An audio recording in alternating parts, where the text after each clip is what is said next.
Apa persamaan Pak Nugroho dengan aplikasi SPAN? Tahu nggak, Pak? Waduh, apa ini Mbak ya? Aduh, nyerah deh Mbak, nyerah. Nyerah, beneran ya Pak, nyerah ya. Dari bumi Serambi Madinah Gorontalo, inilah Talking Special Episode.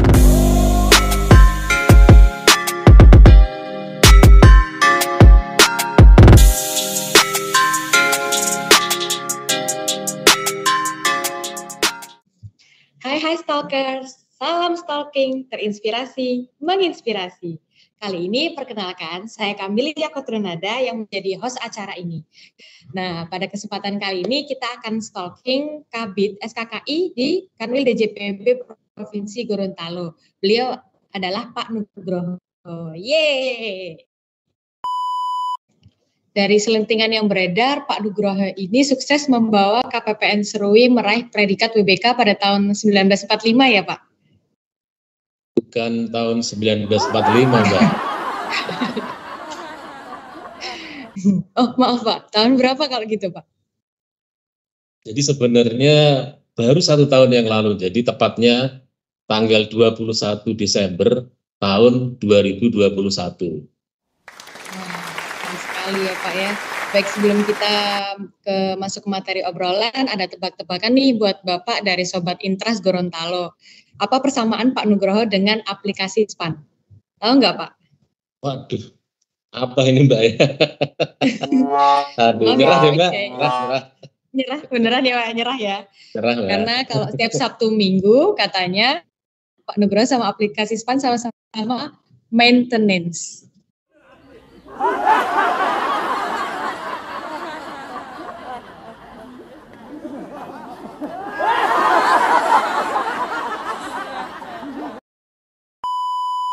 Oke, kita lanjut ke ngobrol-ngobrol soal korupsi. Pak, apakah kita bisa optimis bahwa korupsi itu bisa diberantas ya dari negeri kita? Oh, kita harus tetap optimis, Mbak. Karena sebagai ASN, kita bisa berperan dalam pemberantasan korupsi. Minimal, ini kita bisa mengambil peran di unit kerja kita, di lingkungan kerja kita, dalam melaksanakan pembangunan zona integritas. Apalagi saat ini kantor kita, Kanwil DJPB Provinsi Gorontalo, sedang membangun zona integritas menuju WPPM.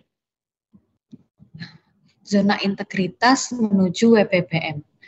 Pasti banyak sih Sobat Intras ini yang belum terlalu paham ya tentang zona integritas menuju WPPM. Jadi sebenarnya yang dimaksud tentang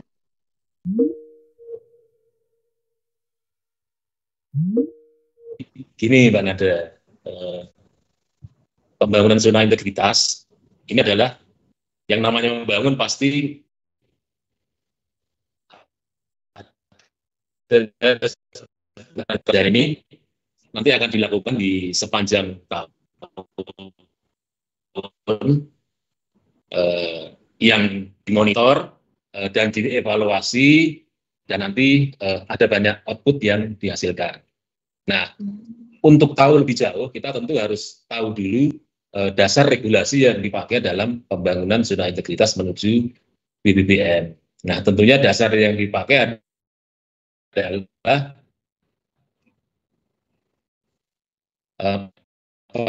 Permenpan RB nomor 90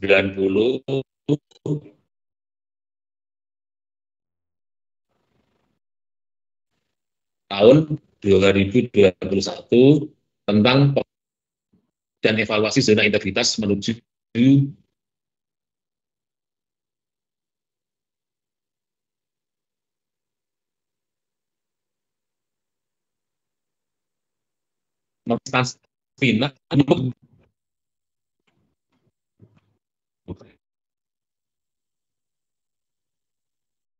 pemerintahan yang bersih dan akuntabel, serta pelayanan publik yang prima. Nah, selain itu, zona integritas ini juga sebagai role model reformasi birokrasi. Nah, itu tentu terdapat sebuah konsep tatanan pemerintahan yang baik, yang bersih dan bebas korupsi. Konsep itu yang sering atau lebih dikenal dengan istilah good governance sebagai perwujudan tata kelola pemerintah yang baik. Namun di atas semua itu, Mbak Nada, saya ingin menggarisbawahi ya, bahwa bagian yang paling penting dari pembangunan zona integritas itu adalah integritas yang baik dari seluruh pimpinan dan pegawai yang ada di unit kerja. Mengapa? Karena kalau integritasnya tidak dijaga, sewaktu-waktu predikat WBK atau WBBM-nya ini bisa dicabut. Dicabutnya karena apa? Mungkin karena ada perilaku yang menyimpang dari pejabat atau pegawainya. Nah, misal terlibat gratifikasi yang dilarang atau korupsi. Kalau itu yang terjadi, maka predikat WBK ataupun WBBM bisa dicabut. Begitu, Mbak Nada. Begitu ya Pak ya.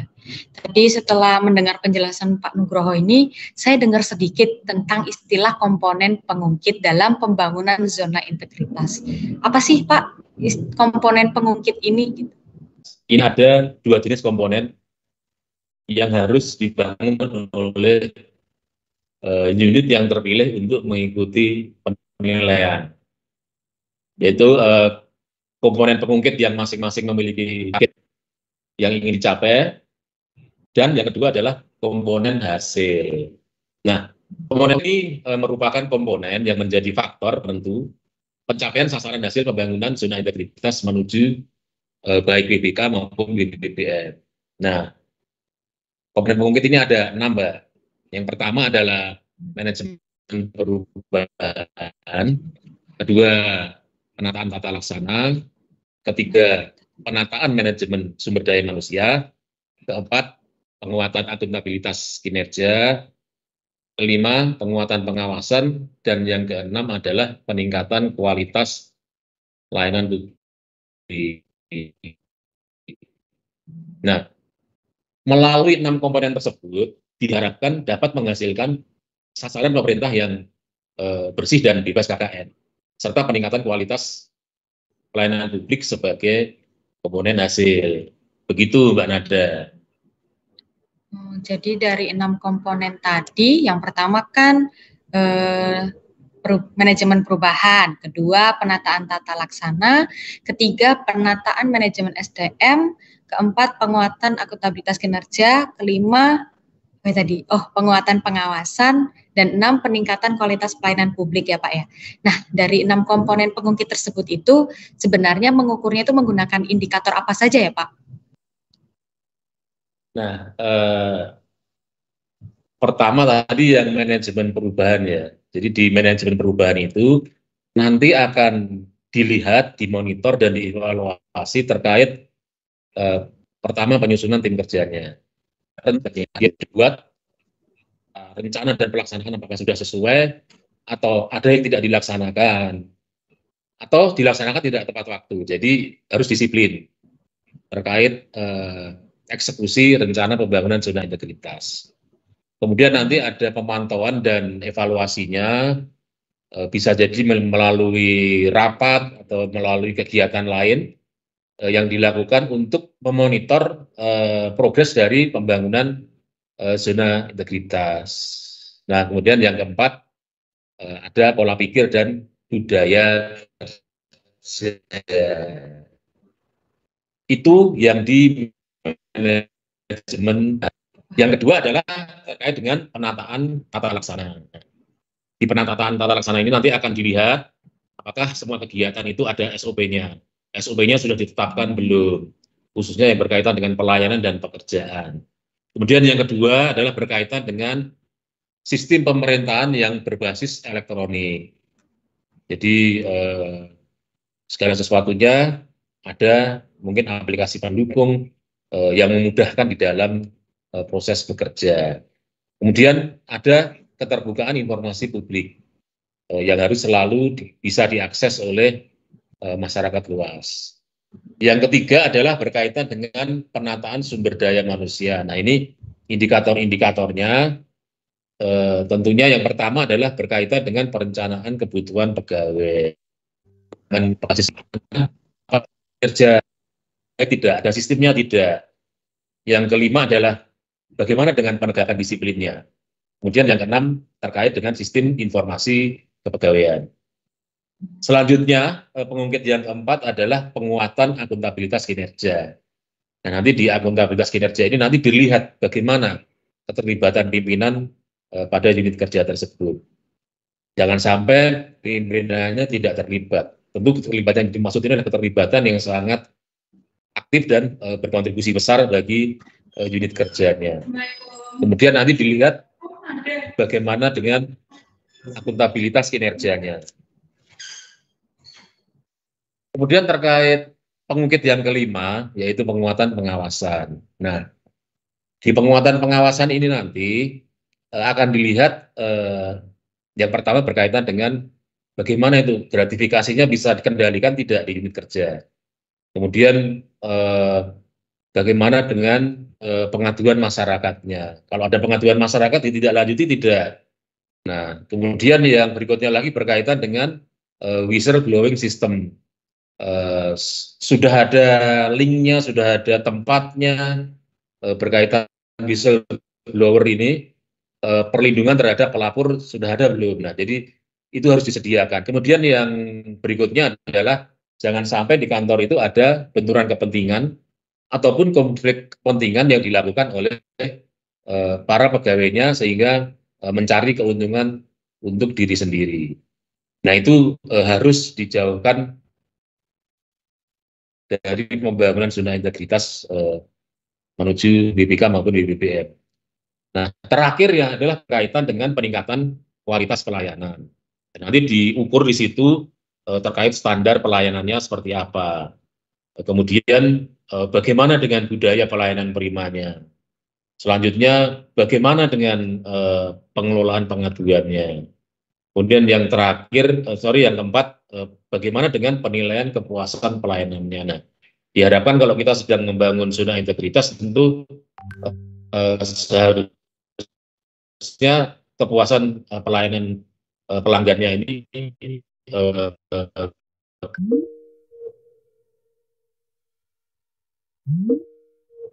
tadi maaf agak macet, saya lanjut ya. Jadi tadi sudah dijelaskan ya sama Pak Nugroho terkait dengan indikator-indikator dari 6 komponen pengungkit tersebut. Nah, sekarang Pak, gimana suatu unit itu bisa masuk, bisa dianggap menjadi unit kerja yang berhak meraih predikat zona integritas, wilayah birokrasi bersih dan melayani, dan bagaimana kita bisa mengetahui progresnya. Baik, Mbak Nada. Jadi kita tentu harus kembali kepada Permenpan RB nomor 90 tahun 2021.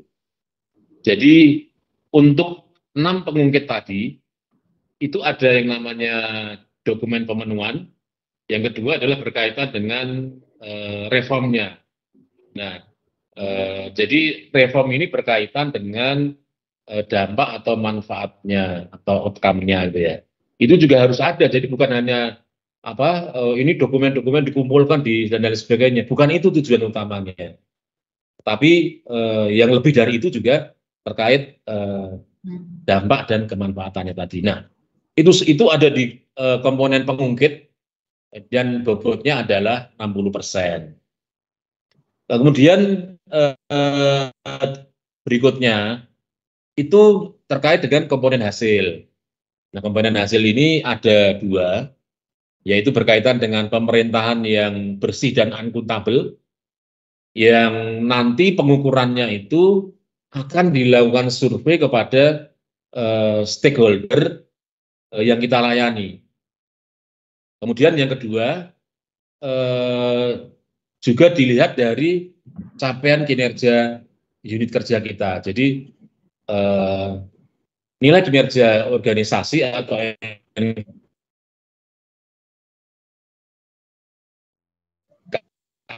tahunnya ini diharapkan minimal kalau sebuah unit kerja itu melakukan pembangunan, jadi sesuatunya itu akan berjalan optimal karena semuanya dimonitor gitu ya.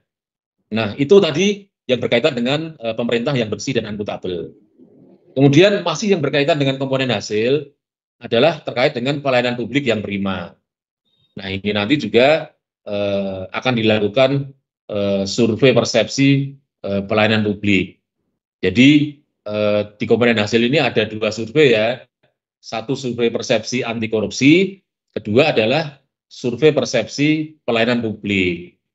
Nah, itu nanti dibobot sebesar 40%.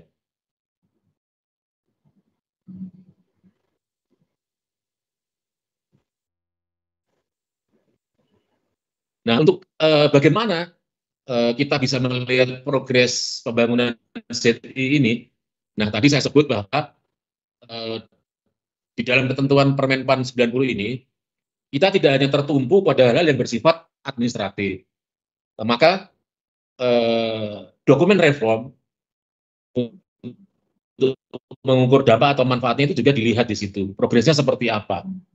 Dari apa yang sudah dilakukan, sudah bermanfaat atau belum gitu ya. Nah, nanti itu dilakukan monitoring dan evaluasi melalui lembar kerja evaluasi sehingga bisa diketahui berapa capaiannya. Nah, yang harus menjadi perhatian ini bagi unit kerja yang ingin ikut penilaian WBBM, itu minimal dia sudah WBK selama 1 tahun. Jadi itu ya Pak maksud dari bagaimana unit kerja bisa meraih predikat BBM itu ya Pak ya. Nah, tadi saya juga pas di akhir kalimat saya mendengar Pak Nugroho menyebutkan kedeltaan atau kondisi positif. Nah, saya ini kurang paham Pak, peningkatan kondisi positif atau kedeltaan setelah WBK itu seperti apa gitu. Ya, jadi begini Mbak Nada. Ini kaitannya bisa ke banyak hal, jadi bukan hanya internal, tetapi juga ke eksternal unit kerja. Kita membangun zona integritas menuju BBK. Nah, kalau Kanwil di JPP Provinsi Gorontalo, ini kan akhir tahun 2021 meraih BBK ya. Dan nanti dilihat posisinya pada tahun itu, berapa nilai kinerja organisasinya. Nanti pada tahun ini juga akan dilihat nanti berapa NKO capaiannya.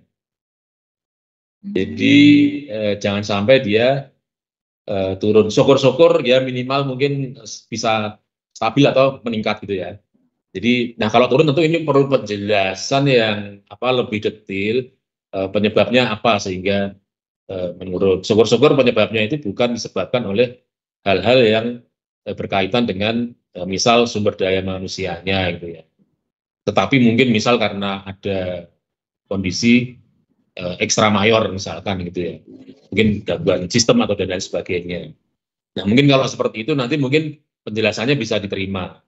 Nah kemudian begitu juga dengan nilai kepuasan layanan pelanggannya. Ini dilihat pada tahun 2021 ketika meraih BBK kemarin nilainya berapa dia. Nah setelah dilakukan pembangunan BBM nanti berapa capaiannya. Nah, ini juga nanti dibandingkan, jangan sampai sudah dibangun BBM ternyata malah kepuasan layanan pelanggannya menurun. Begitu juga dengan inovasi yang sudah dibangun. Nah, ini juga apakah ini sudah mendatangkan manfaat?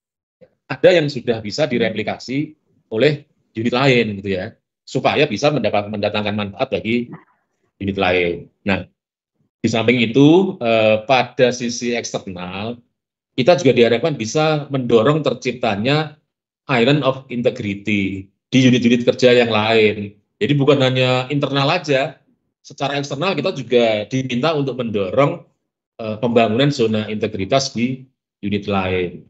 Nah ini caranya bagaimana? Nah ini tentu salah satu yang bisa kita lakukan adalah memberi kepada unit kerja lain ataupun dengan melakukan pendampingan sehingga mereka memahami bagaimana sih menyiapkan unit kerja untuk meraih predikat WBK. Dan harapannya mereka bisa meraih predikat tersebut. Nah, begitu Mbak Nada. Oh, jadi ini persiapan untuk meraih predikat WBBM ini sangat tidak mudah ya Pak ya, dan butuh effort yang besar dari rencana kerja yang harus dilakukan sepanjang tahun, kemudian dari 6 komponen pengungkit tadi yang sudah dijelaskan panjang lebar oleh Pak Nugroho, itu masih kurang ternyata, masih ada beberapa hal yang perlu kita capai seperti tadi kedeltaan setelah WBK agar dapat meraih predikat WBBM. Nah, karena tadi dengar-dengar kantor wilayah DJP Provinsi Gorontalo juga lagi menuju predikat WBBM. Semoga pada tahun ini kami bisa mengikuti dan memang bisa meraih predikat WBBM. Nah, demikian tadi obrolan kita dengan Pak Nugroho. Kami ucapkan terima kasih atas waktunya Pak. Gitu. Lain kali kita bisa ngobrol-ngobrol lagi terkait mungkin hal lain selain WBK atau WBBM. Boleh Mbak, saya sedikit penutup, ya? Menutup sebagai... Boleh, silahkan. Jadi sesungguhnya pembangunan zona integritas baik menuju WBK atau WBBM ini adalah sebuah perjalanan, Mbak, sebuah journey yang itu harus dikerjakan bersama-sama. Sebuah journey yang itu harus dikerjakan bersama-sama.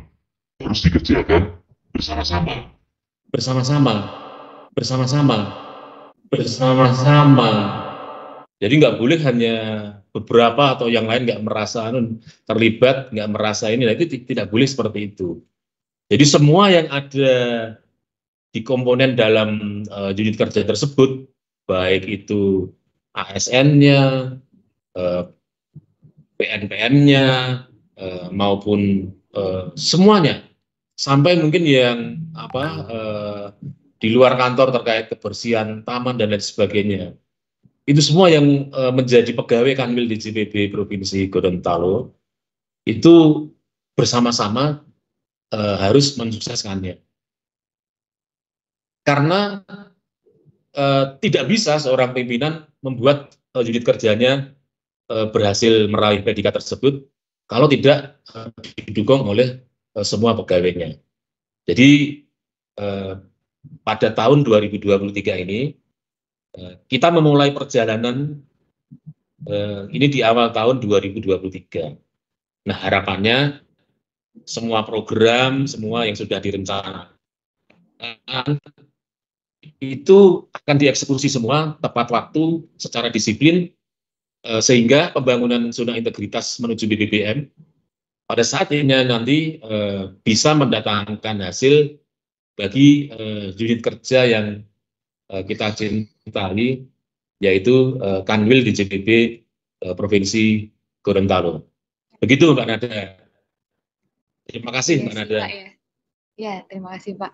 Benar banget nih kata Pak Nugroho, kalau kita mau meraih predikat WBBM, ini kan tujuannya untuk kantor kita sendiri, maka usahanya pun harus dari semua orang, semua komponen dari kantor kita sendiri. Nah, para stalkers sudah mengerti kan ya tentang WBK, WBBM, dan bagaimana cara meraih predikat tersebut, apa saja yang harus dilakukan. Nah, para stalker, sebelum saya akhiri, jangan lupa untuk komen, share, dan subscribe ya. Gitu. Saya Kamila Koturnageda undur diri. Salam stalking, terinspirasi, menginspirasi.